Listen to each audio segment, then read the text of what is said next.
दिवाळीच्या सणाच्या सुट्ट्या लागल्या आणि दोघांनी प्रेमाच्या भेटीची वेळ ठरवली. दोघेही नातेवाईक असल्यामुळे भेटीगाठी होत तर होत्याच, मात्र आज होणारी भेट ही विशेष होती. मग एकांत वेळ घालवायचा, आयुष्यातील प्रत्येक क्षणाला सोबत राहायचे या आनंदाने दोघेही लातूरमध्ये भेटले. मात्र आपल्यासाठी निवांत आणि अडथळा ठरणार नाही अशा ठिकाणी त्यांनी जायचे ठरवले. त्यानुसार दोघेही लातूरमधून बाहेर पडले आणि लातूर पासून काही अंतरावर असलेल्या पेठ गावाच्या शिवारात पोहोचले. पहाटेची वेळ झालेली होती. दोघांना शेतात एक पत्र्याचे शेड दिसले. ही जागा आपल्यासाठी योग्य आहे. आजूबाजूला पाहिले तर कोणीच दिसत नव्हते. त्यामुळे दोघांनी गाडी शेडच्या बाजूला लावली आणि दोघांनी त्या शेड मध्ये प्रवेश केला.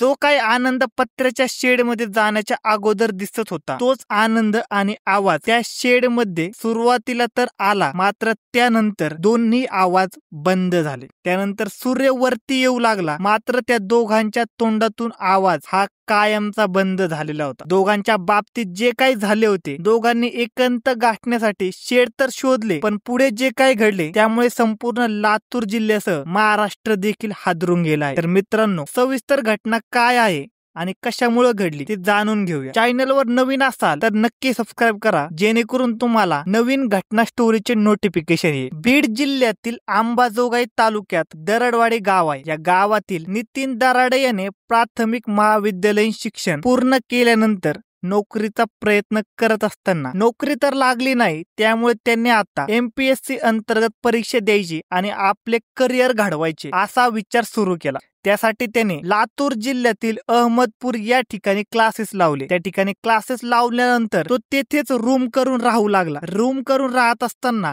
गावाकडे येणे जाणे सुरू होते. तर याच गावात राहणारी राणी दराडे हिने नर्सिंगचे शिक्षण पूर्ण केले आणि ती लातूर येथे राहू लागली. लातूर येथेच तिने नर्सिंगचे शिक्षण झाले होते. त्यामुळे त्याच ठिकाणी तिने प्रॅक्टिस सुरू केली आणि काही कालावधीत लातूर येथेच ती खाजगी रुग्णालयात नोकरी करू लागली. राणीचे शिक्षण पूर्ण झाले होते, त्यामुळे व्यावसायिक म्हणून ती रुग्णालयात नोकरी करू लागली होती. राणी आणि नितीन ही एकाच गावातील होते. तसे पाहिले तर नात्याने दोघेही भावकी मधील, त्यामुळे गावाकडे आल्यानंतर दोघांच्या भेटी होऊ लागल्या. लहानपणापासून दोघे एकत्र खेळलेले आता भविष्याच्या वाटचालीत दोघांच्याही सुरू होत्या. त्यानुसार नितीन आणि राणी यांचा संपर्क देखील सुरू झाला. दोघांच्या शिक्षणाची विचारपूस सुरू झाली. दोघांचे मोबाईल नंबर एकमेकांकडे असल्यामुळे दोघांनी लातूर आणि अहमदपूर या ठिकाणी गेले तर विचारपूस करायला सुरुवात केली. राणी तर आता पैसा कमवू लागली होती, मात्र नितीन हा शिक्षण घेत होता. शिक्षणाच्या माध्यमातून त्याला मोठा अधिकारी होण्याचे स्वप्न होते. त्यानुसार त्याची वाटचाल सुरू होती. शेवटी तुम्हाला आयुष्यात एखादी गोष्ट करायची म्हणजे चित्त विचलित होता कामा नये. मात्र जेव्हा राणी आणि नितीन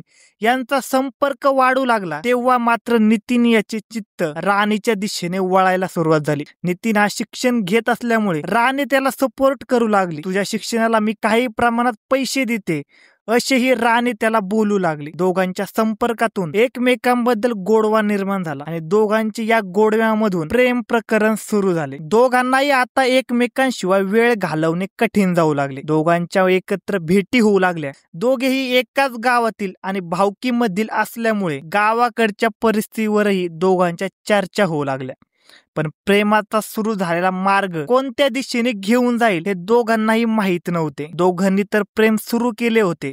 राणी ही कमावती असल्यामुळे पैशाला देखील काही कमी नव्हती, पण नितीन याच्या अभ्यासावरून लक्ष विचलित होण्यास सुरुवात झाली होती. शेवटी आपली मुले काय करतात हे गावाकडे माहित होत असते. प्रेम करताना कितीही जपून चालण्याचा, त्याला लपविण्याचा प्रयत्न केला तरी ते उघड झाल्याशिवाय राहत नाही. गेल्या काही वर्षांपासून राणी आणि नितीन यांच्यात प्रेम प्रकरण सुरू झाल्याची कुणकुण दोघांच्याही घरी लागली होती. त्यामुळे घरच्यांनी दोघांनाही तंबी देण्याचा प्रयत्न केला होता. शेवटी दोघेही बाहेर गावी असल्यामुळे प्रत्यक्षात त्यांच्यावर लक्ष ठेवणे कठीण होते. तरी सुद्धा दोघांना बाजूला कसे करता येईल यासाठी त्यांचे प्रयत्न सुरू झाले होते. काही कालावधी निघून गेल्यानंतर राणी आणि नितीन यांनी लग्न करण्याचा विचार केला. त्याविषयी गावाकडे खबर पोहोचली, मात्र दोघेही नात्यामधील असल्यामुळे हे जमणे शक्य नव्हते. त्यामुळे घरच्यांनी या प्रेमाला आणि लग्नाला विरोध केला आणि घरचे लोकांचे बरोबरही देखील होते, कारण भावकीमध्ये दोघांचे लग्न कसे काय करता येऊ शकते असाही प्रश्न होता. मात्र नितीन आणि राणी हे दोघेही एकमेकांना सोडायला तयार नव्हते. घरच्या लोकांनी दोघांच्याही लग्नाला विरोध करायला सुरुवात केली. तेव्हा राणी आणि नितीन यांनी आतून काहीतरी मार्ग काढल्याशिवाय आपल्याला एकत्र राहता येणार नाही असे ठरविले. त्यामुळे राणी आणि नितीन यांनी वेगवेगळ्या प्रकारे घरच्यांना समजावून सांगण्याचा प्रयत्न देखील केला. घरच्या लोकांची मानसिकता कठोर बनलेली होती.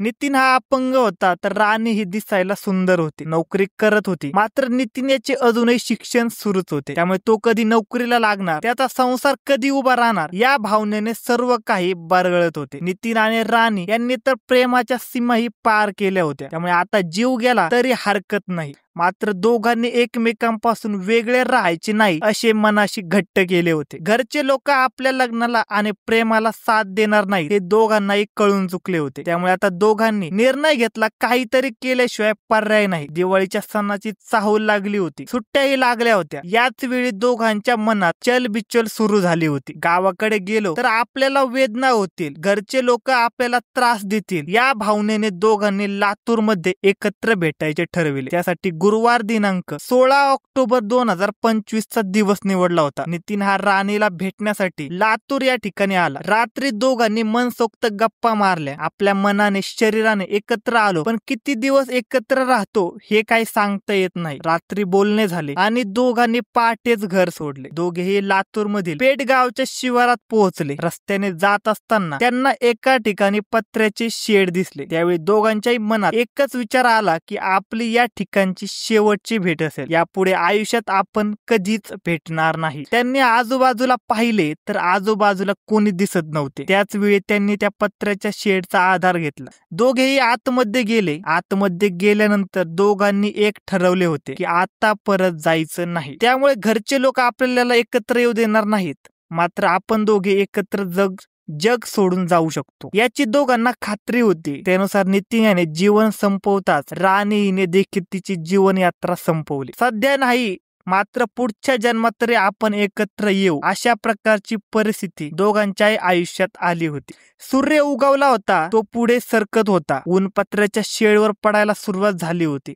सकाळचे 9 वाजले आणि गावातील लोक शेताकडे जात असताना त्यांना पत्र्याच्या शेडचा दरवाजा उघडा दिसला. शेडच्या बाजूला गाडी लावलेली होती. ते पाहून काही शेतकऱ्यांनी शेडमध्ये पाहिले तर राणी एका बाजूला पडलेली दिसली, तर नितीन हा लटकलेल्या अवस्थेत दिसला. स्थानिक नागरिकांनी तात्काळ पोलिसांना फोन केला. लातूर ग्रामीण पोलिसांनी घटनास्थळी धाव घेतली आणि दोघांचेही मृतदेह शवविच्छेदनासाठी पाठवून दिले. त्यांच्या जवळ असलेल्या ओळखपत्रावरून त्यांची ओळख पटविण्यात आली. त्यानंतर त्यांच्या घरच्यांना फोन केला. तेव्हा पोलिसांनी या संबंधी विचारणा केली. तेव्हा या प्रेम प्रकरणाला घरच्यांचा विरोध होता. त्यामुळे त्यांनी हे टोकाचे पाऊल उचलले. या प्रकरणी गुन्हा नोंद झाला असून पोलीस पुढील तपास करत आहे. तर मित्रांनो, आपण आयुष्यात प्रेम करतो, पण कोठे आणि कोणावर करतो यालाही मर्यादा असायला हव्या. प्रत्येक प्रश्नातून मार्ग निघतो, मात्र संयम बाळगायला पाहिजे. एवढेच या घटनेवरून सांगायचे आहे. तर पुन्हा भेटूया नवीन घटनेसह. स्टोरी आवडली असेल तर नक्की लाईक आणि शेअर करा आणि आपला युट्यूब चॅनल क्राईम कट्टाला नक्की सबस्क्राईब करा. धन्यवाद.